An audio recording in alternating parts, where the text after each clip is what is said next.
meus amigos do Evangelho. É um prazer novamente nós estarmos juntos nessa série sobre princípios de vida no Espírito. O novo homem criado segundo Deus. Ficamos um tempo sem gravar, mas voltamos. Estamos animados para que possamos concluir essa série aqui no nosso canal. É um prazer e agradecer a presença de todos vocês. Que Deus abençoe e que sejam edificados pela graça de Deus e pelo seu Espírito. Em nome de Jesus.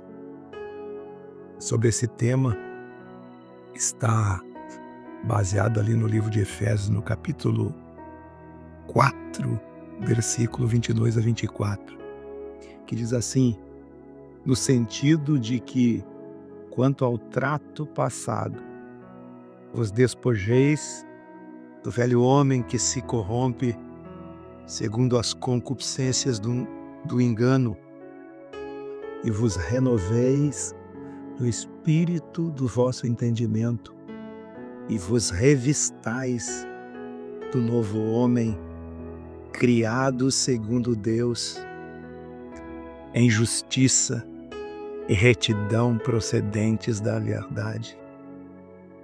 Nós temos agora na nossa palestra de número 13, já tivemos 12 capítulos e discorrendo a respeito desse tema, para que nós sejamos fortalecidos no nosso espírito. O próprio apóstolo Paulo disse que ele orava a Deus para que nós sejamos fortalecidos em nosso homem interior, para que nós possamos compreender qual seja a largura, altura, profundidade, e também que nós possamos receber espírito de sabedoria e espírito de revelação, do pleno conhecimento de Deus e iluminar os olhos do nosso entendimento, para que possamos experimentar a boa, a agradável, perfeita vontade de Deus, para que sejamos tomados da plenitude de Deus e tenhamos também o nosso entendimento renovado. O nosso assunto hoje, nesse capítulo 13, são os paralelos entre os tipos de homens e os níveis de vidas. Abordaremos esse tema dividido em duas partes, uma agora e outra no próximo capítulo. Paulo fala ali em 1 Coríntios capítulo 2, do versículo 9 a 16, ele fala que nem olhos viram, e nem ouvidos ouviram, e jamais penetrou na mente humana, no coração humano, aquilo que Deus tem preparado para aquele que ama a Deus. Só que não chega na nossa mente, a nossa mente natural, mas Deus nos revela em nosso espírito aquela conexão que nós temos com Deus é através do Espírito. Ele nos revela, porque o Espírito a todas as coisas perscruta, saber com detalhes, até mesmo as profundezas de Deus. Porque o homem não sabe as coisas de Deus. E ninguém pode conhecer as coisas de Deus se não for pelo Espírito de Deus. Nós temos que compreender que a conexão do homem a Deus é através do Espírito. Que um homem é um espírito que possui uma alma e habita num corpo. Isso nós já vimos nos capítulos anteriores. Eu quero que você saiba que nós não temos um espírito que procede do mundo, não temos recebido um espírito que procede do mundo. Mas quando nós cremos, recebemos um Espírito que procede de Deus. Sim, o Espírito que vem de Deus, para que você conheça o que de Deus foi nos dado gratuitamente. É através desse canal de conexão. É uma banda larga, é um Wi-Fi cheio que nós temos com Deus. O nosso espírito conectado com o Espírito de Deus é por onde flui esse contato, essa comunicação. Através dessa comunicação, nós falamos não em palavras ensinadas por sabedoria humana, mas palavras ensinadas pelo Espírito, porque é através do Espírito que nós conferimos coisas espirituais com coisas espirituais, porque as coisas de Deus se discernem espiritualmente. Ele fala que o homem natural não aceita as coisas de Deus, as coisas do Espírito, porque ele não tem essa conexão, porque a conexão do homem a Deus é através do Espírito, é através de uma mente renovada pelo Espírito. E as coisas do Espírito para o homem natural são loucura, e não pode entendê-las, porque elas se discernem através do Espírito. Porém, o homem espiritual julga todas as coisas, mas ele mesmo não é julgado por ninguém. Pois quem conheceu a mente do Senhor, que o possa instruir? Nós, porém, temos a mente de Deus. Quando nós cremos, nós recebemos essa mente, recebemos a mente de Deus, para que nós possamos receber tudo de Deus, aquilo que foi preparado gratuitamente. Entenda, o homem natural não aceita coisas do Espírito porque são loucura. Às vezes, você mesmo pode entender aquilo que eu estou falando aqui como loucura. Você compreende? São loucura e não podemos entendê-las, porque elas são coisas de um espírito novo, de uma mente renovada, de alguém que creu no Evangelho e recebeu o novo nascimento dentro dele, a nova vida em Deus. Assim como está escrito lá em João, no Evangelho, no capítulo 3, versículo 21, quando Jesus fala do novo nascimento. Em verdade te digo, que se alguém não nascer de novo, não pode ver o reino de Deus. E quando Nicodemos, que era um religioso, que era um dos maiores entre os fariseus e os religiosos da época, ele não compreendeu. E ele faz uma pergunta a Jesus: como pode um homem nascer de novo, sendo velho? Então você precisa entender esse processo. Pode, porventura, voltar ao ventre materno e nascer de novo uma segunda vez? E aí Jesus disse para ele: em verdade te digo que se você não nascer da água e do Espírito, você não pode entrar. Uma coisa é ver, outra coisa é entrar.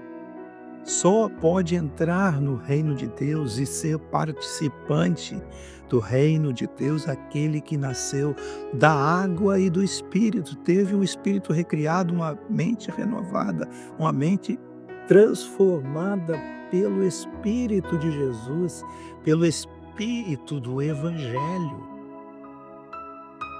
Porque aquele que é nascido da carne, nascido naturalmente, é nascido da carne, é carne.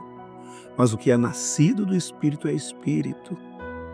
Por isso que ele diz que o que mais importa é que você nasça de novo. O que mais importa é que você tenha essa experiência de renovação da mente. E como isso acontece? Quando Nicodemos ouviu isso, ele perguntou a Jesus: mas como isso pode acontecer? E Jesus disse para ele: o vento sopra onde quer. Você ouve a voz do vento, não sabe onde vem, nem para onde vai. Assim é todo aquele que é nascido do Espírito. Você não sabe, mas de repente dentro de você algo mudou. É como se uma chave fosse ligada e você passou a compreender. Mas isso acontece quando você tem a experiência da Boa Nova, do Evangelho, dos princípios do Evangelho, os princípios que Jesus ensina no Evangelho.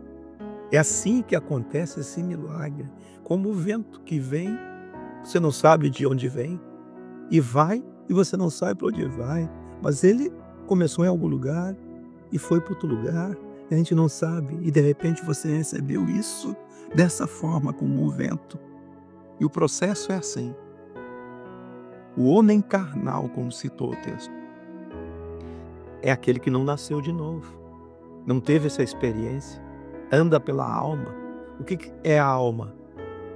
Aquilo que você sente, se emociona, as suas vontades, suas volições, suas emoções, enfim, isso é a alma.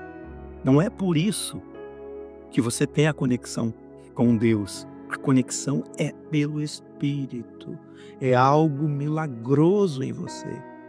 É um milagre o novo nascimento. É a compreensão. Você sabe porque sabe. O homem carnal anda pelo que acha, pelo que sente, seus sentimentos, seus desejos, suas razões, suas emoções, apesar, muitas vezes, da habitação de Deus nele. O carnal é incapaz de receber e discernir e entender assuntos espirituais, pois não se deixa ser guiado pelo Espírito. Você precisa ser guiado pelo Espírito. 1 Coríntios 3, de 1 a 6 diz: eu, porém, irmãos, não pude falar a vocês como a espirituais, e sim como a carnais, como crianças em Cristo. Leite vos dei a beber, não alimento sólido, porque ainda você não podia suportá-lo, e nem agora, porque ainda sois carnais, como meninos. Você não pode alimentar uma criança com alimentos fortes. Você começa a dar o leite, e depois você passa para um alimento pastoso, e depois de um tempo você vai dar outros alimentos, porque a criança foi se desenvolvendo e foi crescendo. Assim é a vida na fé. Você não pode compreender essas coisas se você não entrar nesse processo. A vida no Espírito é uma vida em processo. São processos. E ele, no texto, diz assim: vocês são carnais, porque há ciúmes entre vós, há contendas. E não é assim que sois carnais e andais segundo qualquer um? Então ele está falando de algo que acontecia na época, mas nós podemos trazer aqui para esse ensino. Ele citou ciúmes e contendas. São características de pessoas que são carnais, que não amadureceram, e assim por diante. O homem espiritual é aquele que nasceu de novo, mas ele não anda segundo a carne. não anda segundo a sua alma, ele anda segundo o Espírito. Aquilo que Deus fala dentro do seu espírito, no seu íntimo. Deus põe a verdade dele no nosso íntimo. É assim que é a vida em Deus, a vida no Espírito. Gálatas 5, versículos 16 a 25 diz assim: digo-vos, porém, andai no Espírito, e você não satisfará as concupiscências, os desejos, as vontades da carne. Existe uma guerra dentro da pessoa. É o homem espiritual brigando com o homem carnal. Eles se opõem entre eles. A carne quer que você faça outra coisa, o Espírito quer que você faça outra coisa. Assim é essa briga, porque a carne milita contra o Espírito e o Espírito contra a carne, pois são opostos entre si, para que você não faça o que é porventura e que seja o vosso querer. Mas se você se deixa ser guiado pelo Espírito, por aquela conexão que vem de Deus, que fala dentro de você, você não está mais sobre um jugo de uma servidão, de rituais, mas por aquela voz que você ouve no seu íntimo. Porque o Espírito está brigando contra a carne contra o Espírito, mas Deus está falando com você para que você faça e obedeça e siga o seu Espírito, a parte de Deus que fala em você. O que são as obras da carne? É a prostituição, a impureza, a lascívia, a idolatria, as feitiçarias, as inimizades, as dissensões, as porfias, os ciúmes, as iras, as discórdias, as dissensões, as facções, as invejas, as bebedices, as glutonarias e coisas semelhantes a essa, que são coisas que não têm controle, a não ser que você seja controlado pelo Espírito que atua em você. E essas coisas, esses males que eu citei agora, você precisa abandoná-los. Porque o reino de Deus não são dessas coisas. O reino de Deus é o reino do Espírito. É o reino de outras atitudes. Você viu as obras da carne? Olha só qual é o fruto do Espírito. O fruto do Espírito é amor. O fruto do Espírito é alegria, é paz, é longanimidade, é ser longânimo, é ser misericordioso, é ser benigno, é ser bondoso, é fidelidade, mansidão, domínio de si, domínio próprio. E contra isso não há lei nenhuma. Porque os que são de Cristo, os que são do Evangelho, que receberam a boa nova, o Espírito de Jesus, eles crucificaram a carne com todas as suas paixões e as suas concupiscências. E ele nos alerta aqui, se nós vivermos no Espírito, se nós vivemos também no Espírito, também andemos dessa forma. Isso é um assunto maravilhoso, você compreender isso. E nós vamos encerrar esse capítulo agora e continuaremos no capítulo 14, a parte 2, onde você vai continuar compreendendo a respeito desse paralelo entre os tipos de homens e os níveis de vida. Nós só demos uma pincelada agora. Aguardo vocês no próximo capítulo. Até lá, Em nome de Jesus.